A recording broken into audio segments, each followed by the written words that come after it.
महाराष्ट्राच्या राजकारणातून सगळ्यात मोठी घडामोड आता समोर येऊ लागली आहे. रोहित पवार यांनी अजित पवार यांच्या मृत्यूप्रकरणी रान उठवल्याच्या नंतर आता संपूर्ण पवार कुटुंबीय मात्र दोन नेत्यांवरती संशयाच्या दृष्टीने बघत आहेत आणि ते नेते आता फेऱ्यामध्ये अडकले आहेत.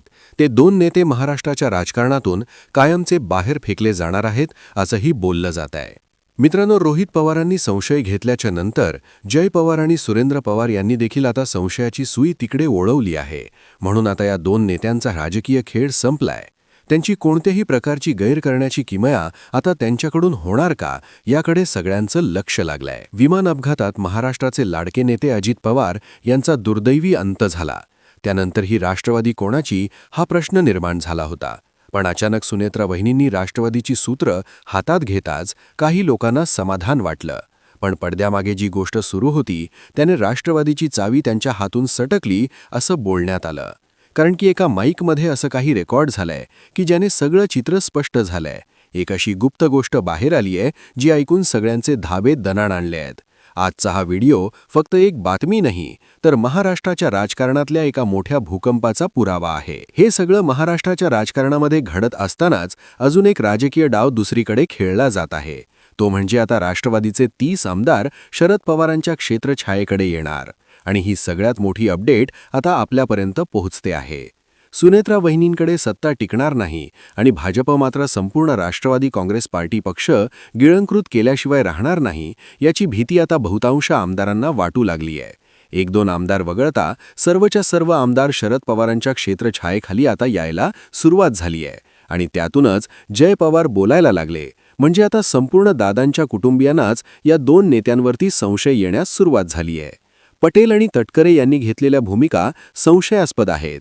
ज्यावेळेस अजितदादा पवार यांचा अपघात झाला त्यावेळेस मात्र या नेत्यांनी लागलीच 2 दिवसांमध्ये सुनेत्रा वहिनींना उपमुख्यमंत्री पदाची शपथ घ्यायला लावली.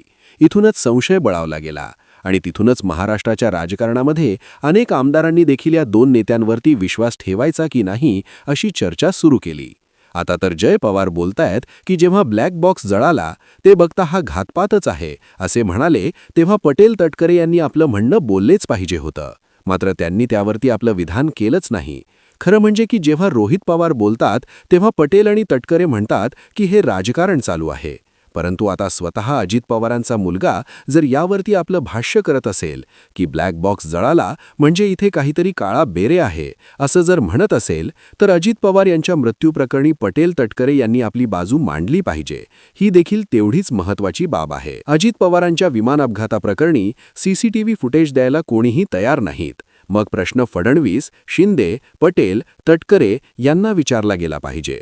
कारण की रोहित पवार राजकारण करतायत. जय पवार बोलले ते सगळं खोटं आहे का या सगळ्या बाबीवरती या दोन नेत्यांनी आपलं भाष्य केलं पाहिजे होतं. पण ज्याप्रमाणे त्यांनी आपलं तोंड बंद ठेवलं त्यावरून आता पवार कुटुंबीय नव्हे तर आता सुनेत्रा ताई देखील यावरती संशय व्यक्त करू लागले आहेत. मेन राजकारण पटेल तटकरे यांच्या भोवती फिरतंय. कारण की महाराष्ट्राच्या राजकारणामध्ये दादांचा मृत्यू झाल्याच्या नंतर या दोन नेत्यांनी राष्ट्रवादी काँग्रेस पार्टीची जी सूत्र आपल्या हातात घेतली ती मात्र बघताना संपूर्ण महाराष्ट्र यांच्याकडे संशयाच्या भूमिकेतून बघत होता. म्हणूनच अजित पवारांचे सगळेच्या सगळे आमदार टेन्शनमध्ये आहेत की या दोन नेत्यांनी जर पक्ष ताब्यात घेतला तर मात्र पक्ष कुठे टिकणारच नाही अशी भिक्की आमदारांना वाटू लागली. म्हणूनच काही आमदार जवळजवळ 41 पैकी 30च्या आसपास आमदार शरद पवारांच्या नेतृत्वाखाली आता बघू लागले आहेत. सगळे आमदार शरद पवारांकडे का जाणार आहेत याच्या काही गोष्टी आहेत. 5 महत्त्वाची कारणं आहेत मित्रांनो. ती कारणं कोणती? आता आमदार यांचा पटेल तटकरे यांच्यावरती संशय आहे. त्यांच्यावरती आता विश्वास राहिला नाही. अजित पवार गेल्याच्या नंतर या दोन नेत्यांची पक्षातून हकालपट्टी व्हावी, यांचं राजकारण बंद करावं, यांना बाजूला चालावं अशी मागणी काही आमदारांनी शरद पवार यांच्याकडे केल्याची धक्कादायक माहिती आता समोर येत आहे. त्यामुळे सगळे आमदार शरद पवारांकडे जाणार याची 5 महत्त्वाची कारणं आहेत. पहिलं कारण मित्रांनो आहे ते म्हणजे रोहित पवार यांनी निर्माण केलेला संशय. मित्रांनो, पहिल्यांदाच रोहित पवार यांनी आपली पत्रकार परिषद घेऊन दादांच्या मृत्यूप्रकरणी संशय निर्माण केला. हा सगळ्यात मोठा दावा रोहित पवारांचा त्यांच्या गडातील सगळ्याच्या सगळ्या आमदारांना आवडला आहे. जरी रोहित पवार शरद पवार यांच्या पक्षाचे आमदार असले तरी देखील दादांच्या मृत्यूप्रकरणी रोहित पवार ज्या तडकाभडकीने विषय मांडतात हे सगळे विषय अजित पवारांच्या गटातील सगळ्याच्या सगळ्या आमदारांना आवडले आहेत. पटेल यांचा फोन काय येतो आणि दादा गाडीच्या ऐवजी विमानाने प्रवास करतात. संध्याकाळी 6ला दादा पुण्याला येणार होते, मात्र संध्याकाळी 8 नंतरच ती सगळी प्रकरणं बदलली गेली आणि दादांनी सकाळी विमानाने प्रवास केला.